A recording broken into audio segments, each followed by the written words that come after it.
Hey y'all, hey, we are back for another review of Sisters on BET. So we're going to jump right into it. We end season 5, episode 14, entitled Fair Game. Now, we're about to jump right into the review, right?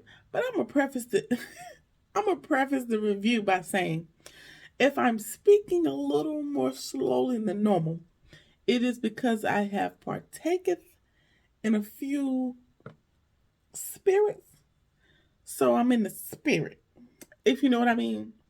Um Shit, I'm about damn drunk. That's just shame. Tell the truth, shame the devil. About damn drunk. But I wanted to get this video up for y'all tonight on this Good Friday, because I don't think I'm gonna have time this weekend. So I'm gonna do it now. Girl, get to the interview. What? Girl, get to the review. Okay. All right. Season 5, episode 14, entitled Fair Game. So everybody is sitting around at Zach's house just looking dumb in the face, looking awkward as hell, ready to get this conversation up and running.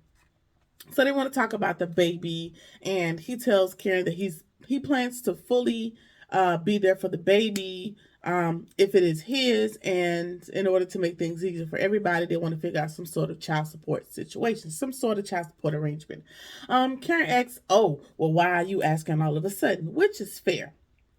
Karen gets on my goddamn nerves, and I'm not going to say she's my favorite person, but this is a fair question because up until this point, Zach has wanted nothing to do with this before this moment. Like, I don't want nothing to do with it. If it's my baby, I'll do what I have to do. But now the baby's not here, you wanting to make parental arrangements. So why now? Which is what Karen is asking. Like, why all of a sudden do you want to be cordial and hash the thing out with me? All right. So he's like, oh, I want to be there for my baby, which you probably do want to be there for your child and make things amicable, and all of that is fine. But we also know that you have a vested interest in making sure, because Heather is suing you, you don't want Karen to take the same approach. Fair, logical. I ain't mad at you about it. All right.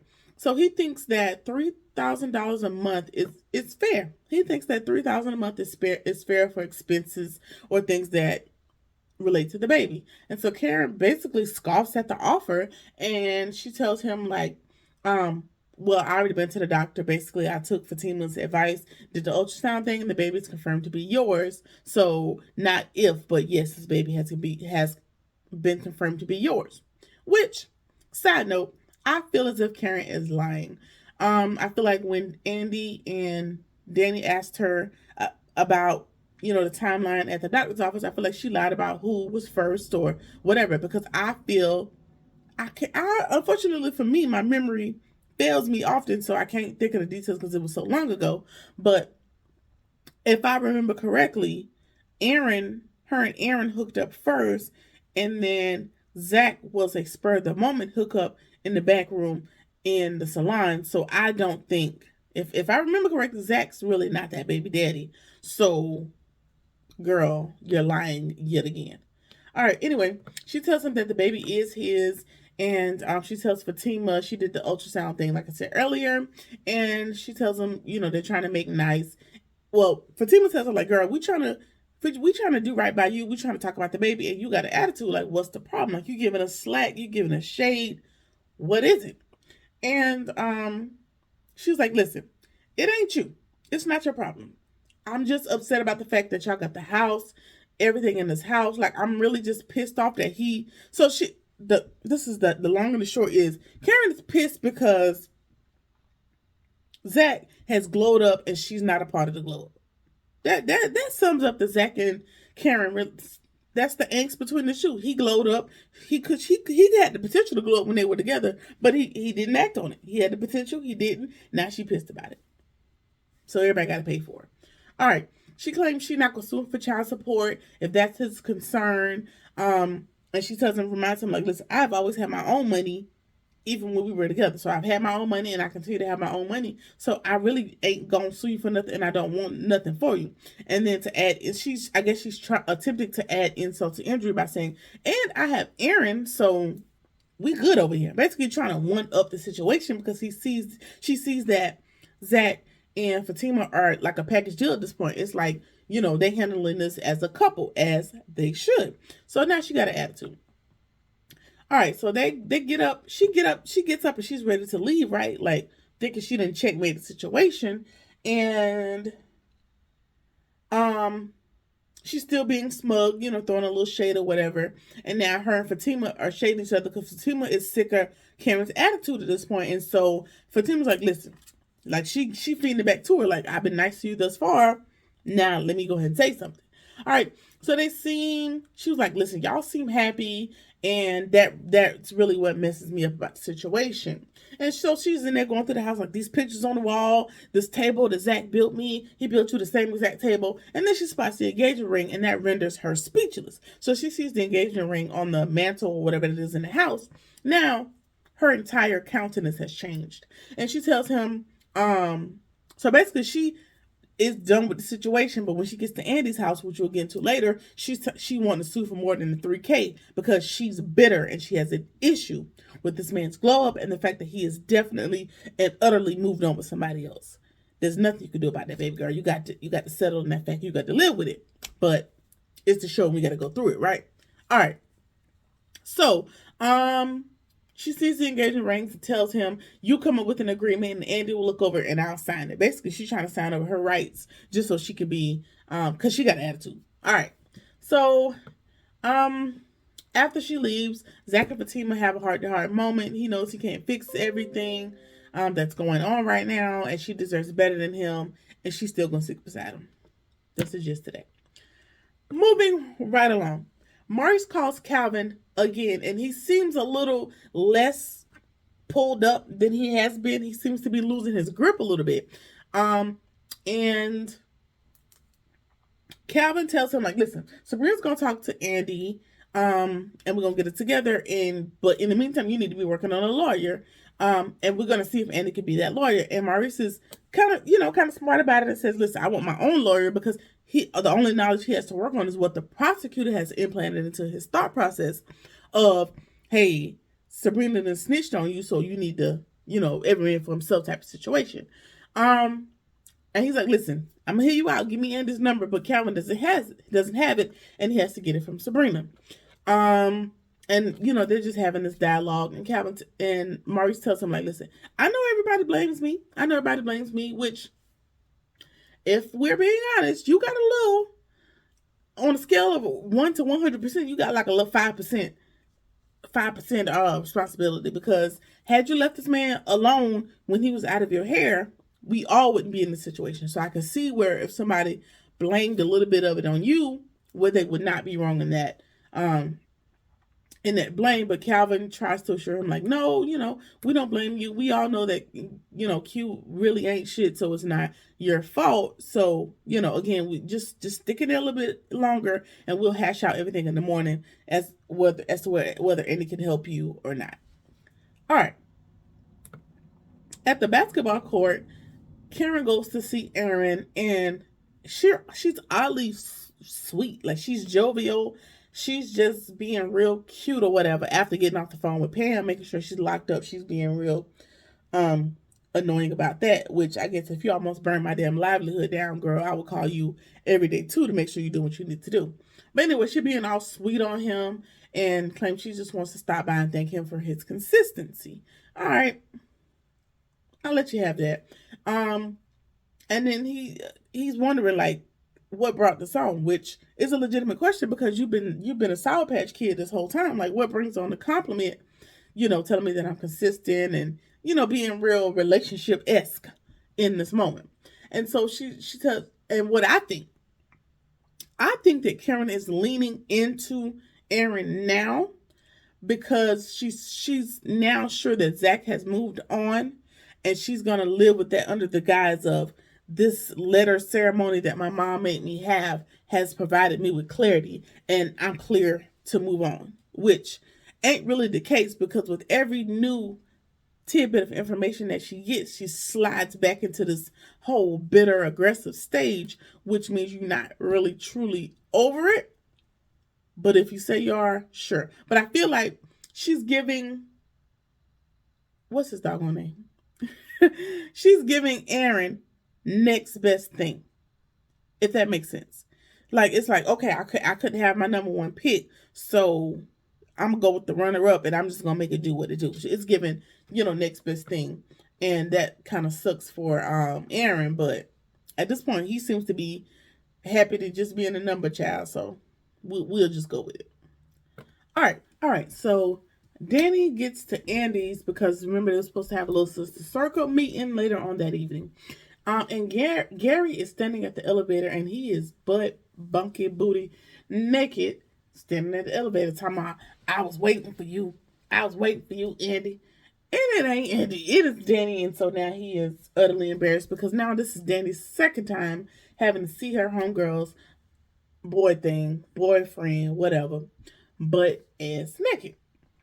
And so he runs into the room in shame to get dressed. And Sabrina shows up right after that.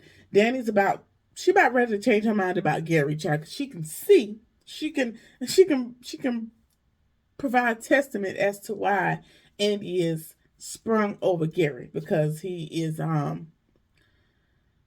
me see, performing up to par with what his mama and daddy gave him. Okay? All right. So Sabrina don't really give a damn about none of that. She still ain't here for it. She still don't want him over there. And so Gary has finally, gotten himself together, putting his clothes on. He comes back out of the room and he has somehow overheard / eavesdropped what the girls were saying, because they were saying like, I don't like it for Andy. He cool and all, but remember he squoze her damn near to death. I know it's squeezed, but he damn near squozed her to death. And I don't really appreciate it. So he overheard the conversation and he tells the girls that, just if it's any solace to you guys, I've never done it again since that time. I'm really working to fix things and be better and not be jealous. And, by way of buying things as far as the car and the penthouse. And Sabrina reminds him like, yeah, just buying things is not true repentance. It's not change behavior. So I just need you to put that in your pipe and smoke it. Basically, like Sabrina ain't packing no punches with nobody in this season. And so she tells him that, like, listen, that doesn't mean anything. Just because you buy anything, that doesn't mean that you changed your behavior. And so, he hears everything that they're saying, and he rushes out. And he rushes out and tells her, like, I understand what you're saying. I feel you. I get you. But I'm gonna go ahead and head out and let y'all talk amongst yourselves, and we will reconvene. Me and Andy will reconvene at a later date. All right. So Sabrina is talking to Danny, and it seems that. All right, and since Andy is in the spirit of liking people, she seems to have changed her opinion about Calvin as well, because while Sabrina was in jail them few days, he was riding for her, like ready to put up money, ready to, see what he could do to help. And then Sabrina also tells Danny, about him beating Calvin up, like damn near beating him to death with that golf club.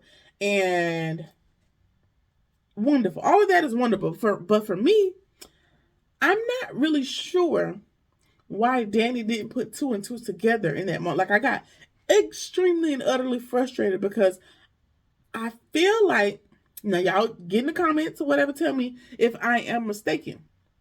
But I feel like Danny is aware that Q is the dude that set Sabrina and Maurice up, right?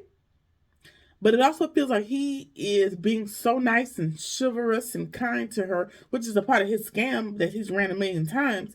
And it's kind of wearing her down. Like, even her going to have drinks with him, he wore her down to, take her guards down. And in the next episode, it's going to show that, he's still trying to work his way into getting into her home, which is damn near the death blow for anybody else that comes into contact with him. And I'm like, girl, why are you not putting 2 and 2 together? Or she's just not saying nothing. Like, she's not saying like, oh, you set my friends up, get out my face. She's not giving me that energy, which it doesn't align with who Danny is in the essence of this series. Like, she's the get out my face, I know you're not crap type of person. So why is she not giving Q that same energy is what I'm confused about. Moving right along. Sure. All right. Andy finally shows up to the penthouse. It's not really the apartment, it's a penthouse. What's the penthouse apartment? Penthouse apartment, I guess.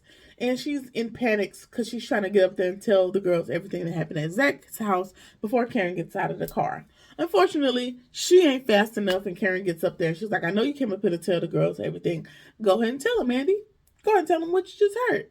And you know, Andy tries to play it out like she wasn't saying nothing. And Fatima asked her, like, did you know about the engagement before tonight?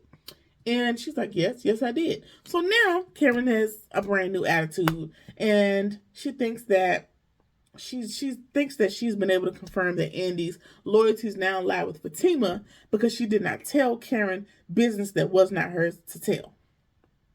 So let me get this right.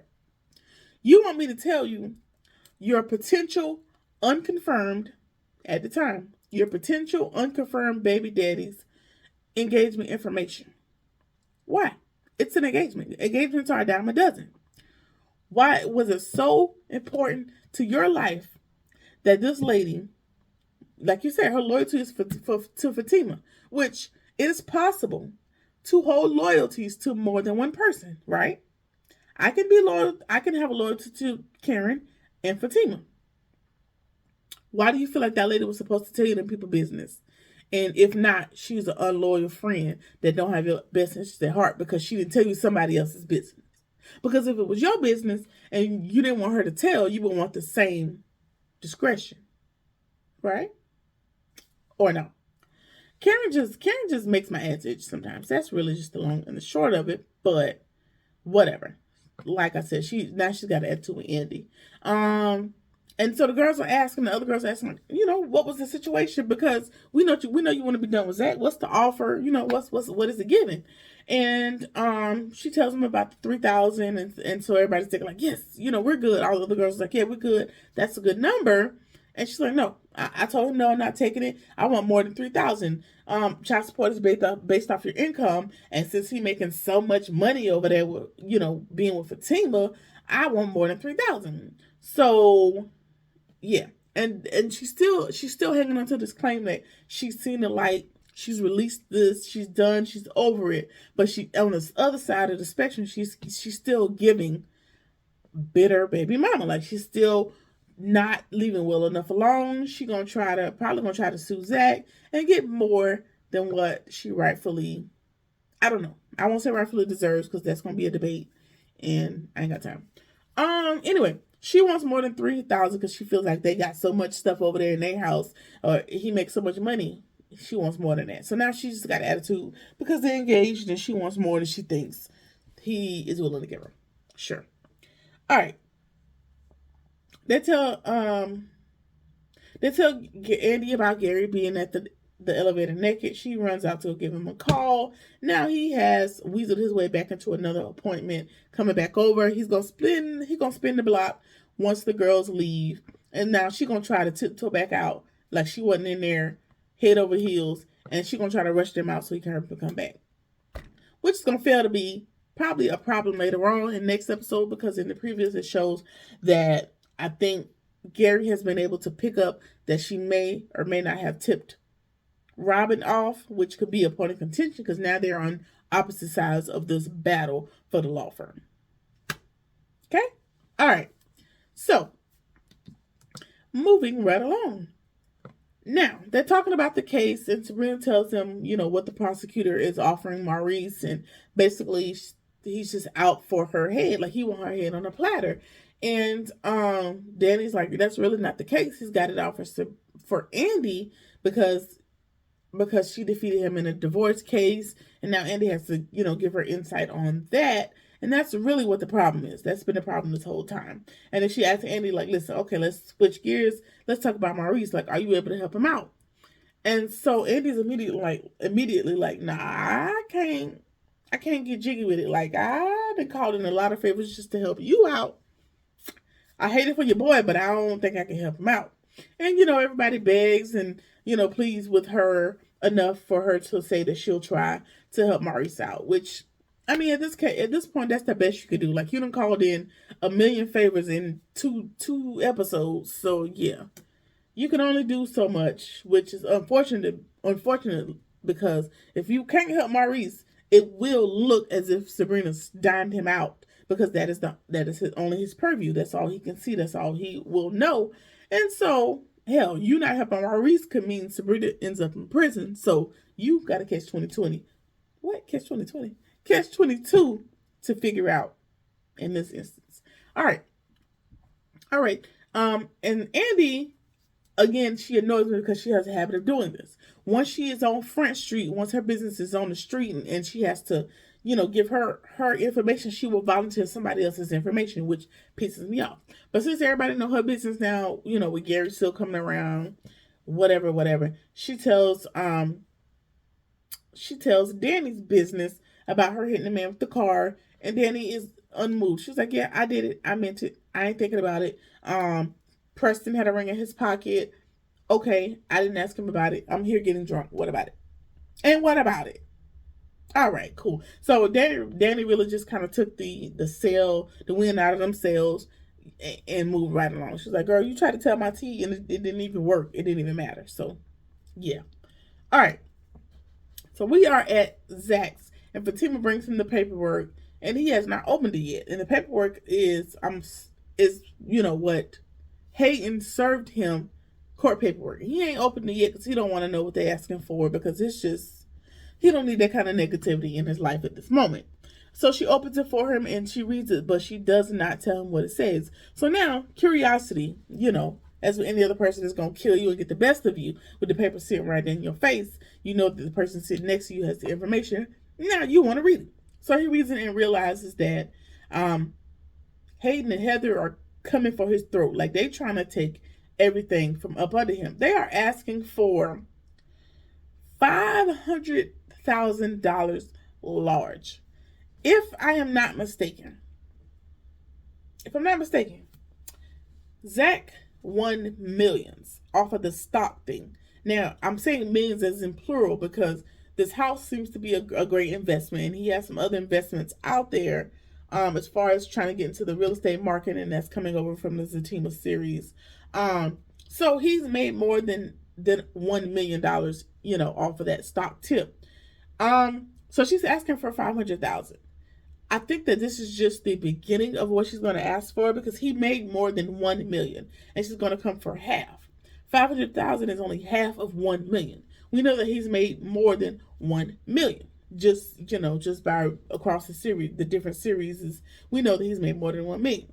So he's going to have to scrap himself in, which also supports what Fatima has said. Like, they're going to come for you. Ain't no point in getting married because I don't need that kind of baggage in my life or in my finances. So let's just wait till the smoke clears and we'll go from there. But yeah, they're looking for $500K for that confirmed baby that Heather has, which is going to be a battle in itself. Unless the decoy lady can, help out on that side as well. So we going to, keep our fingers crossed to hope she going to help us out. All right. We're at Danny's, and Cowboy is just sitting on the couch as if he's been there all day, just waiting to pick up this conversation with Danny about, who he hit with the car or where things are standing. However, he has just gotten off the phone with someone, and he claims that it was the girl that he was about to propose to. The girl that knows him better than himself, that he was threatening Danny to go. He was going to go back and propose to her if Danny didn't tell him not to go. Right? All right. And Danny's like, well, why you ain't talk to her on the phone? Like, what's up? Why you ain't propose to her? And I saw the ring in your pants pocket. Like, what? What's good? And he's like, well, how did you know it was for her? Why did you not assume that the ring was for you? And so he claims that it wasn't for the girl from back home, schoolyard crush person, lady girl. And he claims that the ring was actually for Danny. And so he gets down on the floor in his good Wrangler jeans and proposes to Danny because he wants to marry her. And Danny is just as blown away and flabbergasted and lost and speechless as I am, because these relationships in this series have moved very fast to me. Like, I don't think they've known each other proposal time. I don't think they've known each other that long, but it's Tyler Perry production. Shit moves fast and it moves weird. So we're going to go with it. Anyway, so, now she's faced with giving him a decision, and I'm sure we'll figure that out on next week. But, yeah, I think Karen is going to keep up this whole bitter spiel, and then Heather is going to solidify that, and then Zach and Fatima are going to have a whole lot more going on in their lives.